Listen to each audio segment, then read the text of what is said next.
Bonjour à tous et bienvenue sur la première vidéo de cette chaîne et de ce concept Metal versus History. Le principe est assez simple, je prends un album, un EP, un morceau qui contient des références historiques ou dont l'entièreté du concept est basée sur un événement historique et j'essaie de décortiquer tout ça et de vous expliquer un peu toutes ces références.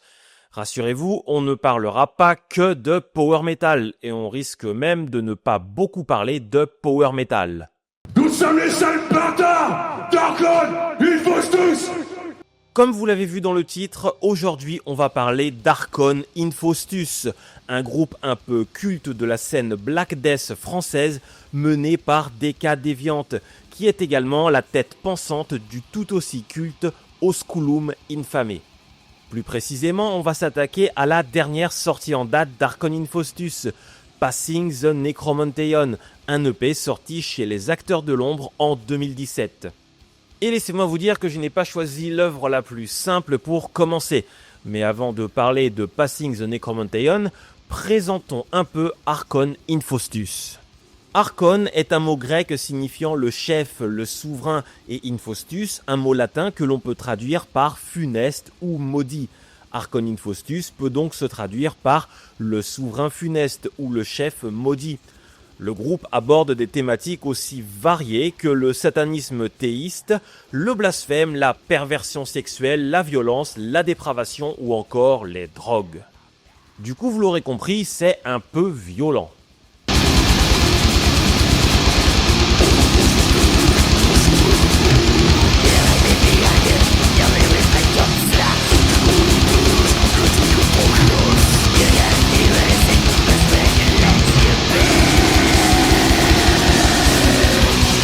Fondé en 97 par Decca Deviant, aussi appelé Deviant von Black, le groupe a sorti 4 albums entre 2001 et 2007, puis 10 ans plus tard, l'EP qui nous intéresse, Passing the Necromanteon. Cet EP est un peu différent du reste de la discographie du groupe. Les morceaux sont plus longs, musicalement c'est peut-être un peu moins chaotique et les thématiques semblent également un peu différentes.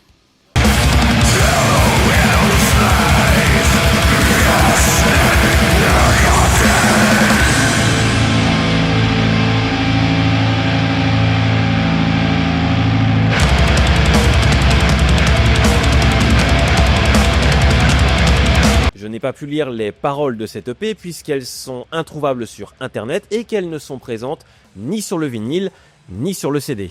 Mais vous allez voir que rien qu'avec le nom de l'EP et le nom des morceaux, on a déjà fort à faire. Commençons par le nom de l'EP, Passing the Necromanteon. Le Necromanteon est un sanctuaire grec consacré à Hadès et Perséphone. Comme son nom l'indique, il aurait un lien avec la nécromancie et serait la porte d'entrée du royaume des morts d'Hadès. Les fidèles de ce sanctuaire, dont le nom signifie oracle des morts, y venaient dans l'espoir de recevoir des nouvelles de leurs proches défunts. Mais avant de plus se développer sur le Necromanteon, un mot sur la mort en Grèce antique. La mort, en Grèce antique comme aujourd'hui, c'est une cessation définitive de la vie et elle concerne tout le monde. Comme l'écrit Homère dans l'Odyssée, la mort est notre lot commun et même les dieux ne peuvent l'écarter de l'homme qu'ils chérissent. La mort d'un homme s'accompagne souvent d'un certain nombre de rituels. Comme le fait encore remarquer Homère cette fois-ci dans l'Iliade, les dieux immortels n'ont pas de sang. Mais pour les hommes, la mort au combat qui procure une gloire éternelle est souvent très sanglante. Les rites funéraires ont donc pour but de faire disparaître cette marque d'infériorité humaine en lavant le corps. Le corps du défunt est ensuite exposé pour que les proches puissent venir se recueillir. Puis le lendemain, un cortège funéraire conduit le corps jusqu'au cimetière, toujours situé à l'extérieur de la ville. Le corps peut ensuite être inhumé, surtout si le défunt est pauvre ou se trouve dans une région où le bois est assez rare, comme l'Attique. Mais généralement, le défunt est incinéré. Les cendres sont ensuite placées dans une urne qui sera elle-même enterrée. Après l'inhumation ou la crémation, un repas regroupant les membres de la famille est organisé, le péridepnon. Et pour finir, on applique un rituel de purification sur la maison du défunt avant d'offrir un sacrifice au dieu. Après cette cérémonie, le corps du défunt a disparu, mais son âme, elle, existe toujours, et elle est aux enfers. D'ailleurs, à partir du 6e siècle avant Jésus-Christ, les corps des défunts étaient enterrés ou incinérés avec une obole placée sous la langue, destinée à payer Charon, le passeur des enfers. Certaines personnes vont donc tenter de communiquer avec l'âme du défunt afin d'obtenir un oracle. Un oracle, c'est une réponse donnée par un dieu, et cet oracle ne peut être donné que par certains dieux et dans certains lieux bien précis. Et il se trouve que le Necromanteion, c'est le sanctuaire qui permet d'obtenir des oracles relatifs aux défunts. Je vous disais un peu plus tôt que le Necromanteion était une porte vers l'enfer, mais en fait c'est plus une sorte de parloir aux morts. Il ne permet pas de descendre en enfer, mais il permet de faire remonter les morts pour parler avec eux. Cela est possible grâce à la réalisation d'un rituel, le Nekuya. Ce rituel débute par un moment de recueillement dans le temple, suivi d'un repas en commun, au cours duquel on se partage des fèves, du porc, du pain, des coquillages, du vin et des narcotiques composés de divers végétaux. Vient ensuite une cérémonie de purification par l'eau et le sacrifice d'un mouton. Les fidèles descendent ensuite au sous-sol, guidés par les divinités, et passent par plusieurs portes qui s'ouvrent en échange d'offrandes. Ils arrivent finalement devant un prêtre qui simule l'apparition des morts, peut-être grâce à divers mécanismes, et leur livre l'oracle.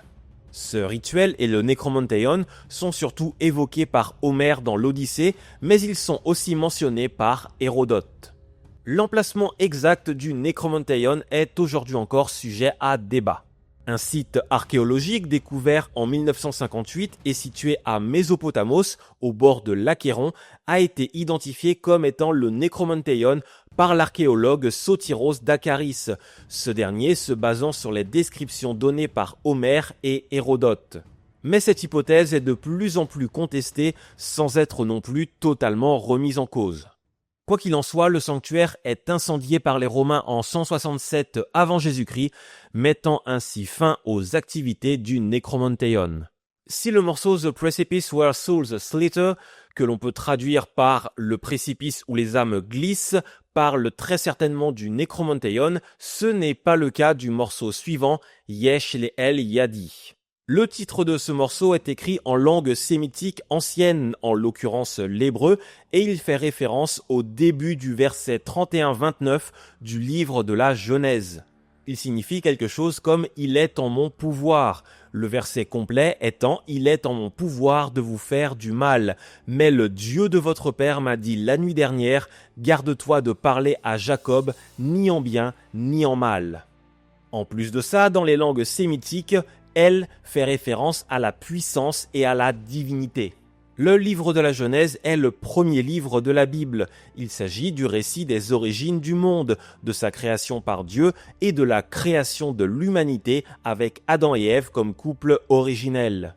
Ce livre relate également l'épisode du déluge ainsi que la vie d'Abraham et de ses descendants. Le chapitre 31 qui nous intéresse ici raconte l'histoire de Jacob, Jacob étant le petit-fils d'Abraham. Cette histoire dure du chapitre 25 au chapitre 36. Je ne vais pas vous raconter toute l'histoire de Jacob, mais en gros, Jacob travaille pour un certain Laban afin de pouvoir se marier avec une de ses filles, Rachel, et il finit par s'enrichir davantage que ce Laban. Cela provoque un conflit entre Jacob et Laban. Jacob s'enfuit avec ses femmes et ses fils. Laban part à sa poursuite et durant cette poursuite, Dieu met en garde Laban en lui disant « Garde-toi de parler à Jacob ni en bien ni en mal ». Laban rattrape finalement Jacob et il lui sort la phrase qui nous intéresse « Il est en mon pouvoir de vous faire du mal, mais le Dieu de votre père m'a dit la nuit dernière, garde-toi de parler à Jacob ni en bien ni en mal. » Un traité est finalement conclu entre Jacob et Laban et chacun rentre chez soi. Le morceau Yesh Le'el Yadi n'est pas la seule référence biblique de cette EP. On peut trouver sur la pochette de l'EP, en grec, un extrait du livre de l'Apocalypse, plus précisément du verset 6.1 au verset 6.8. Le livre de l'Apocalypse est lui le dernier livre du Nouveau Testament. Dans ce livre, Jean reçoit une prophétie annonçant l'Apocalypse. Via une porte ouverte dans le ciel, Jean aperçoit la suite de sa vision dans laquelle Dieu tient un livre scellé de 7 sceaux. La rupture de ces 7 sceaux provoquerait l'Apocalypse. Les versets 6.1 à 6.8, qui figurent sur la pochette de l'EP, racontent l'ouverture des 4 premiers sceaux qui libèrent les 4 cavaliers de l'Apocalypse. Bon, pour être honnête, je n'ai trouvé aucun lien entre le Necromonteion, le livre de la Genèse et le livre de l'Apocalypse.